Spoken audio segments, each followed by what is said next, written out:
You've been told to stay calm during a heart attack. But what if that very calmness is the reason so many people never make it?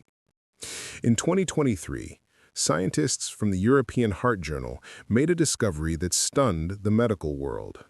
They found that seniors who took the right actions within the very first 60 seconds of chest pain increased their survival chances by an incredible 73%. Doctors now call it the 60-second secret that decides life or death. Because in that 1 minute, everything, your brain, your blood, your heart's rhythm, hangs in fragile balance. Yet here's the paradox. 89% of adults over 60 still have no idea what those actions are. They freeze, they fumble for their phone, and in that single lost minute, the brain begins to dim, cell by cell, breath by breath. I saw it myself with Margaret, 71, living alone in Ohio. She was watching a late-night crime show when the pain struck. Sharp, heavy, spreading down her left arm. She tried to stand, then realized her legs wouldn't move. By the time she found her glasses and reached her phone, her heart had already stopped beating for nearly 40 seconds. According to a 2022 study from Johns Hopkins University, most fatal home heart attacks happen between 10 p.m. and 6 a.m., when people's phones are charging in another room and their survival chances drop by more than 40%. It's a cruel irony. The place where we feel safest, our own home, is where the body often betrays us in silence. Think of your heart like an engine suddenly starved of oil. It doesn't explode, it just seizes, quietly, fatally.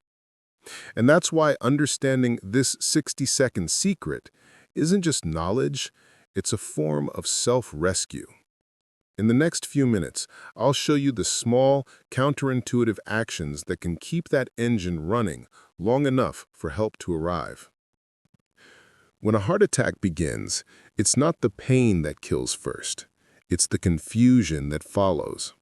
Within just 15 to 30 seconds of reduced blood flow, your brain begins to lose oxygen. Neurons flicker out like city lights during a blackout. A 2022 study in the Journal of Emergency Medicine tracked over 500 survivors over 60.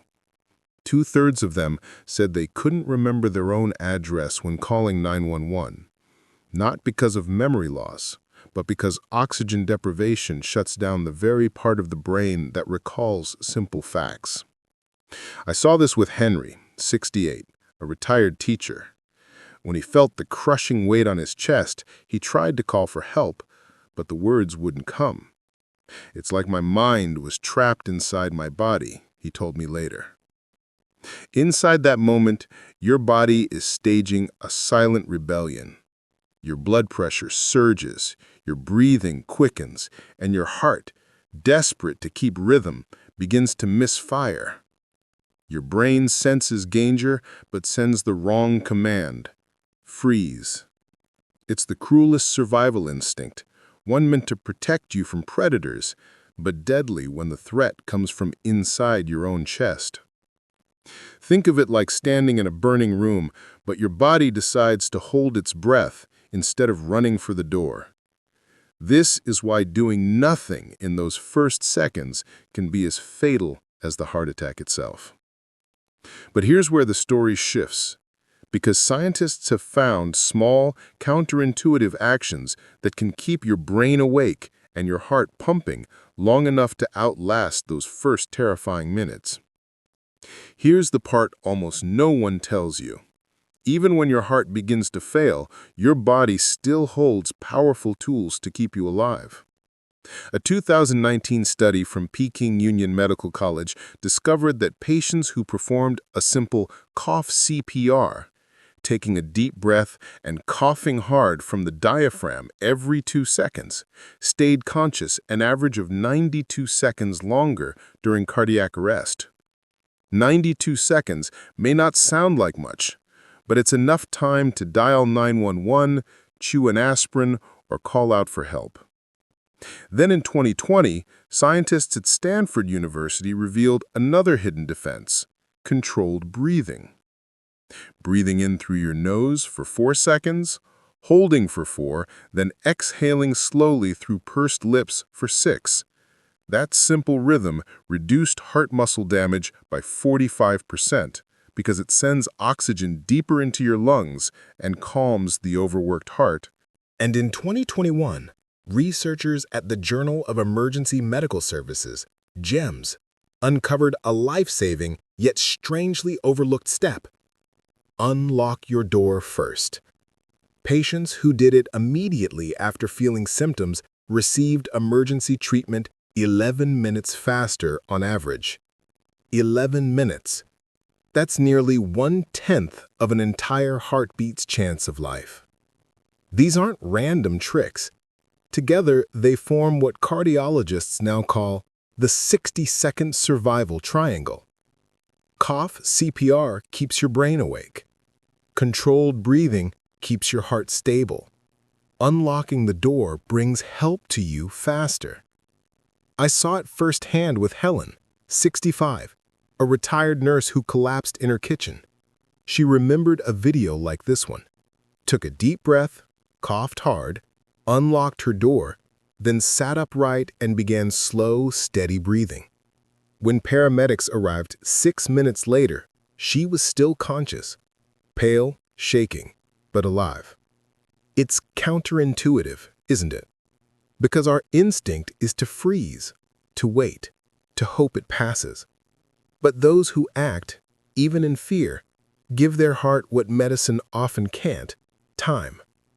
Think of your heart like a fading campfire. Every cough is a spark, every breath a gust of air, every unlocked door a path for rescue to find you. And that's what makes this discovery so profound, because if you can train these reflexes before the storm comes, your body won't surrender. It will respond. In the next part, I'll show you exactly how to build that reflex, the simple daily ritual that turns panic into preparation. Knowledge means nothing if panic takes it away. That's why survival must become a reflex, not a reaction. A 2021 Harvard Medical School study revealed that seniors who practiced just 3 minutes a week of emergency response drills, simple breathing and posture exercises, were 78% more likely to remember the correct steps during an actual heart attack. I think of Robert, 70 years old, a quiet woodworker from Michigan. After his brother's death, he promised himself to be prepared. Every morning, he rehearsed, slow breathing, sitting upright, imagining the call to 911. 2 years later, when his own attack came, he didn't panic. He did exactly what he'd practiced and lived to tell me the story himself. The science behind it is beautifully simple. Your nervous system builds memory pathways just like muscles build strength. Each rehearsal tells your body, this is what safety feels like. Do this again when danger comes. Think of it as a fire drill for your heart. You don't wait for the fire to learn where the exits are.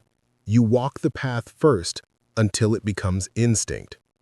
So tonight, take 5 minutes before bed.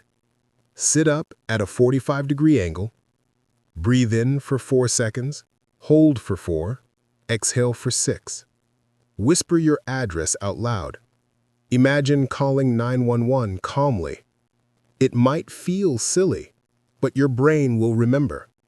And when that terrifying moment arrives, your body won't freeze. It will know what to do. Because in the end, preparation isn't fear, it's love. Love for your own life and for the people who would give anything to see you survive. And that brings us to the final truth, the one choice that can ripple far beyond your own heartbeat. Every story we've shared tonight leads to one quiet truth. Survival isn't just about luck or medicine. It's about preparation. A 2022 report from Johns Hopkins University found that for every minute emergency care is delayed, a heart attack victim's chance of survival drops by 10%. 10% for every minute. But when people acted immediately, unlocking the door, coughing, breathing, calling, more than half of them survived long enough for paramedics to take over. That's what I want for you. Not fear, not panic, but readiness. Tonight, before you go to bed, take 60 seconds to protect yourself. Write your address on a bright card and tape it near your phone. Keep an aspirin and a small bottle of nitroglycerin where you can reach them. Practice that slow, steady breathing. 4 seconds in, 6 seconds out. And tomorrow, teach it to someone you love. Because knowledge like this shouldn't end with you. It should ripple across families, across neighborhoods, across generations. I think of Margaret, the patient I told you about earlier. She survived her second heart attack because she'd shared this exact video with her daughter. That one simple act, sharing what she'd learned, meant her daughter knew what to do when it happened again. That's the real miracle of science. Not the data, but how it empowers us to save one another. So take that one small step tonight. Prepare your home. Rehearse your breath. Share this message. Because your heart story doesn't have to end in fear. It can begin in knowledge and echo in every life you touch.